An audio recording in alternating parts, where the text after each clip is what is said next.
Hello, hello, hello. So, it's a Sabbath day. Remember to rest and keep it holy.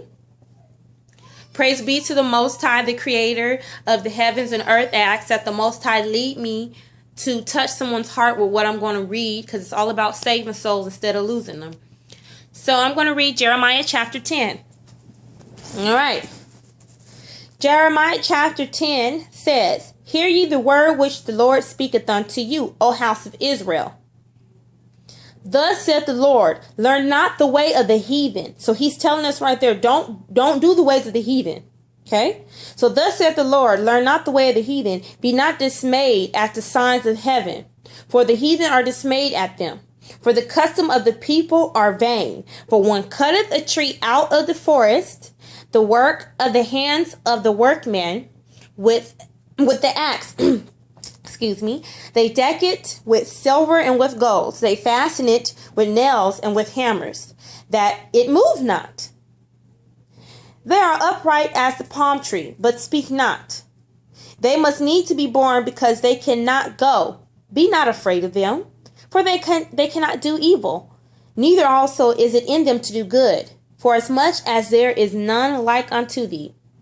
O Lord, thou art great, and thy name is great in might. This is Jeremiah chapter 10. I read 1 through 6. You can read the whole chapter for yourself. I would love it if you guys read the whole chapter for yourself, because it's good to show yourself approval. Now, Jeremiah chapter 10 was telling us the way of the heathen, the customs of the heathen.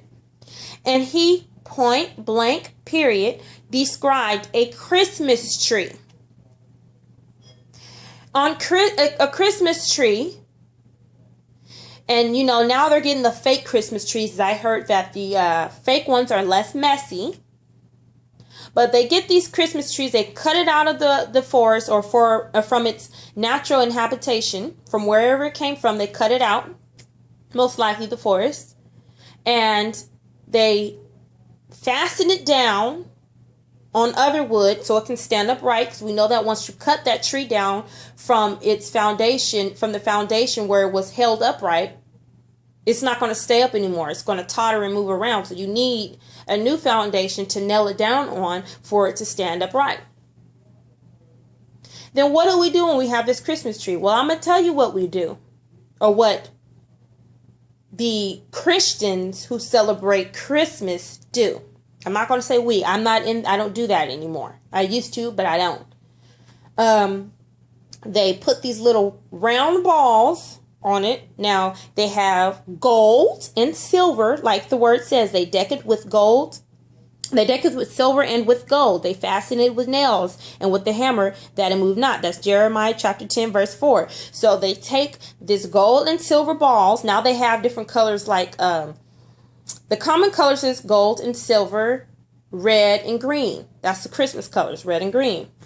Then they put these little, I don't know what it is, but this big long rope, and they wrap it around it. They throw the little frosting to make it look like snow on there. I mean, they're just decking it out. They're making it look good. And then they take this star, a gold or silver star, and they throw it on top. So you basically took this natural, beautiful tree that God made out of its natural state, whether it's in the forest, the rainforest, wherever it was, and you put it in your home and you decorate it for this particular day. That is the way of the heathen. Right? We just read that. Jeremiah chapter 10, verse 2. Thus saith the Lord, learn not the way of the heathen, and be not dismayed at the signs of heaven, for the heathen are dismayed at them. So when he was describing this Christmas tree, he was basically letting you know that this is the way of the heathen. Don't do it. Learn not the way of the heathen. Now, like I said, I was a Christian, excuse me, and I used to celebrate Christmas. I don't do it anymore, because I feel like if you really love Christ, like the Bible said, if you love me, you'll keep my commands. That's true love. See, people don't know what true love is. People say that they truly love God because they go to church every Sunday. Woohoo! I go to church every Sunday. I go to Bible classes on Wednesday, or whatever day your Bible class is. I love God. I love Christ. Do you really? Because if we loved him, we will follow his commands. That's true love. That was one of the new laws that Christ said was love. Love conquers all. So if I love you, I won't steal. I won't kill. I won't commit adultery. I won't make an idol and bow down to it, because I love you, God, that much. So when Christ said that one of the new commandments was love, he was correct. That's common sense. If I love you, I won't break your commands. Because everything in command that's in the command, like the basics, thou should not steal, thou should not kill, thou shall not commit adultery. If you do that to someone, you don't love them. If I love you, I'm not going to steal from you, right? So true love of the Most High, you better follow his commands. That means you really love him. Now, throughout the Old Testament, it's more commands than just the basic 10 commandments. But you have to take your time and read it for yourself. Show yourself approval. Now, I'm going to tell you by experience what, growing up in the church, what happened. From experience, I remember I was brought up in a apostolic church. I was a Christian. And I realized that Christmas is not for Christ. The excuse of the modern day Christian is, we celebrate Christmas for Christ. We do Easter for Christ. Okay, let's get on Christmas. We'll start with Christmas. The next I'll do Easter. The next I'll do Halloween. The next I'll do Thanksgiving. Christmas is supposed to be the day that Christ was born. But it says nowhere in the Bible the exact date when Christ was born. Also, it's for Christ, but... See, there goes that but. We have this Christmas tree, which Jeremiah chapter 10 prohibits. We have this Christmas tree. We have Christmas lights, which has nothing to do with Christ. We have these ornaments, like this pictures of Santa Claus everywhere, and a song playing about Frosty the Snowman, which, has nothing to do with Christ. So you see, you're mixing. And I think that I don't want to, it's like basically you're using Christ as a vessel to do your pagan actions, and you think that he's not going to see that. He sees it. You think that he's actually happy? No. Then people like me get condemned because we don't want our children to partake in that. Bible says, bring up your child in the way he should go, and he would not depart from it. Obviously, I wasn't brought up in the way I should go, or in the correct way, because I've been departed from that pagan custom. It's simple as day. Christmas is not for Christ. If it was on Christmas, would you think that it's for Christ? You would have your kids and you guys will be reading about Christ, and you will be worshiping the Most High for sending his son down. You would have no Christmas trees. You would have no Christmas carols. You would have no Rudolph the Red-Nosed Reindeer ornaments on your roof. You would have none of that, because none of that have anything to do with Christ. Tell me, somebody, what does Rudolph have anything to do with Christ? Nothing. Let's get on Easter. Or, to make it sound good, the resurrection day. The resurrection day of Christ. This is when Christ resurrected. It's all about Christ. People put on their nice suits, their nice dresses. The pews in the churches this is the time of the year that the pews in the churches are full to the max. It'll be so full sometimes you got to go to the church down the street and see if they have room, because it's that packed. And usually 99.9% of the time, the church or the pastor or the priest or whatever, who is the head of your congregation, or the person that is preaching that day, preaches about the resurrection of Christ. Then contradicts themselves and go home with their family. All these people who just basically worship Christ in vain and his resurrection in vain by going home and having an Easter egg hunt that has nothing to do with Christ. A rabbit that magically can lay an egg has nothing to do with Christ. A basket full of goodies and candy and eggs with candy in it has nothing to do with Christ. But this is for Christ, right? No, you're using Christ to do pagan works. Stop calling it the Resurrection Day. Just call it Easter. Stop going to church, buying your nice outfit, and listening to this preacher preach about the Resurrection Day and going home and doing your pagan works, making a nice meal with your family over, and having an Easter egg hunt. Stop doing that. You can't sit there and have a bottle of vodka. It's like this. I have a bottle of vodka and some juice. I mix the vodka and juice together. And I say, oh, this isn't really that bad. It's diluted. I mix juice with it, so I shouldn't be getting drunk that bad. It's still mixed with it. You mix pagan acts with the holy act, and you think that it's going to be holy because you mix something holy with it. Just like if you have a negative and a positive. Are you going to get a positive or a negative? No, if you mix a negative with a positive, you get a point blank negative. Simple as that. But this is what you're teaching these kids, right? The blood is on your hands when you do this. Let's get on Halloween. Oh, before I get on Halloween, I want to bring up a story. So I was at church on Easter, and my old pastor said, after he got done preaching the resurrection, hey, so just to let you guys know, I'm going to sum up what he said. We do preach the resurrection, but, a lot of people, they don't understand why we do Easter egg hunts, but that's innocent for the kids. So after church, we have Sister So-and-so. She's going to be passing out Easter eggs. So I went outside, and I got my Easter eggs for my kids, and I felt bad. It didn't feel good inside. Then I left to someone's home, and they were doing an Easter egg hunt. And while they were doing Easter egg hunt, I heard the adults talking at the table saying, well, it's innocent for the kids. And that right there was like, that's it. I was done. It was an excuse after excuse after excuse. It's not for Christ. Christmas is not for Christ. The resurrection, or will we say Easter Day, is not for Christ.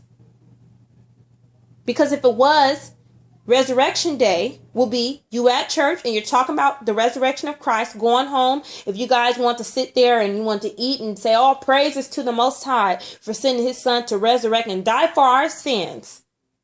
And that's it. It wouldn't be no Easter egg hunt. It wouldn't be none of that. Let's get on Halloween.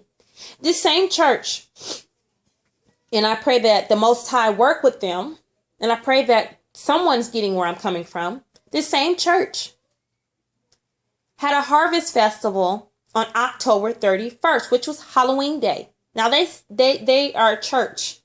And we know Halloween, they wear these demonic outfits and everybody's dressed as something, and it's just purely needs to be just demolished. Because it's to me, what I've learned from it is that it was a day where they used to do witchcraft on kids. That's what I heard. But it is nothing good about it, because that night you have scary movies playing, and you have, like I said, people dressed in these monstrous outfits, and you have these webs and spiders. They make it look scary. Ain't nothing godly about it. It's demonic. So October 31st, went to this harvest festival at the church. Lo and behold, when I walked in, almost everybody was wearing a costume. I said to myself, why are they calling this day the harvest festival? Talking about it's for the fall season or whatever, and it's for whatever. It had nothing to do with Halloween. They're calling it the harvest festival.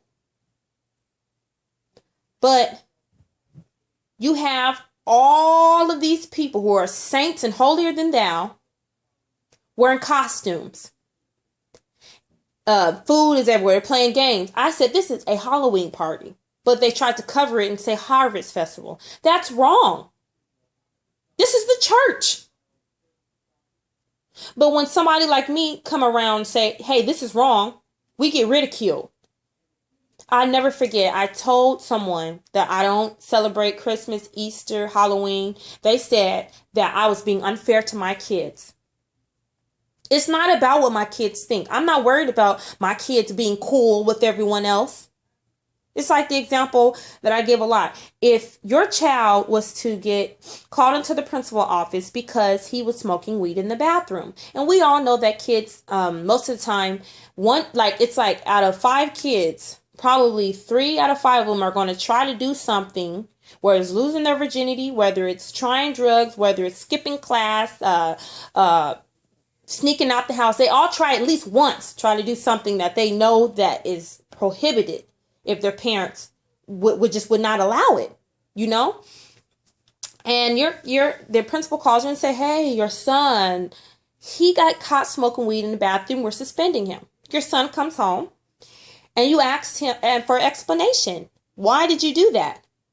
If your son was to tell you, oh, it's to be cool, to fit in with the crowd, I just thought it was cool, so I skipped class. I did it about 6 times and I smoked weed, but it was just to be cool, just to fit in. Would you just tell your son, oh, okay, well, you're excused, you're fine. While you're suspended, just go have a ball, have a good time? No. You would, whatever punishment that you use for your child, you would use that to the 10th power. That would be no excuse for you, because you know that if you let your son get away with that, he's going to continue to do it more and more and worse and worse. It's the same with us. To say that, Easter and Easter egg hunt and Christmas is innocent for the kids, and you tell that to the Most High and you think he's just going to let you get away with it? No. So you guys are using Christ to do pagan works. It's for Christ. Christmas is for Christ, right? But what does Santa Claus got to do with it? Let's be serious. Let's get on Thanksgiving. Oh, this is a day to be thankful for. And then, this is just a day that our family is together and we love it. There's just nothing but love this day. Let's go to the history of it.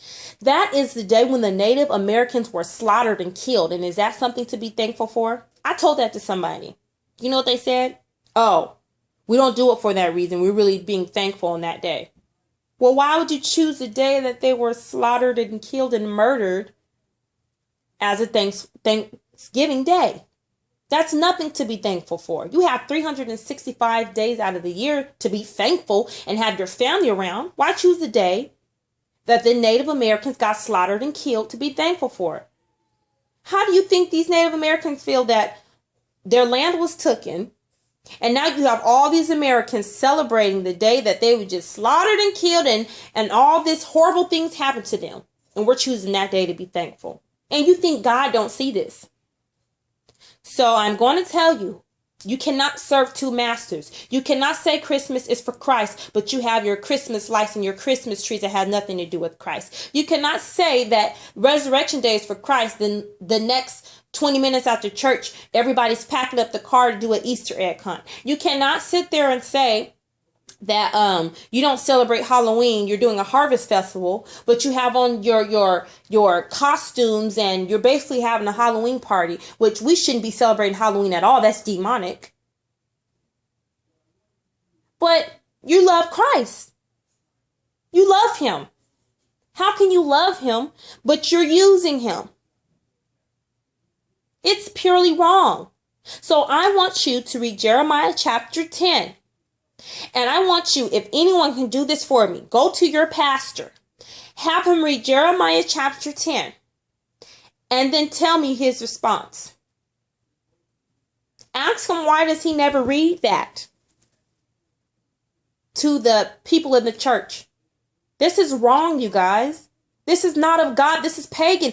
He just said, and we just read in chapter 10 in this prophecy, that this was the way of the heathen and for us not to learn it. So why are you doing it? You love Christ, you love God, you say you follow his word. Well, this is his word. Why are you still doing it? So after this, it should be like a lot of people, after you read it for yourself, who should not be celebrating Christmas. You celebrate Christ every day by following his footsteps. That's your celebration. By living according to his word. That should be the celebration. So read it for yourself. One love. God bless. And I'm going to ask you, after reading this, what are you going to do now?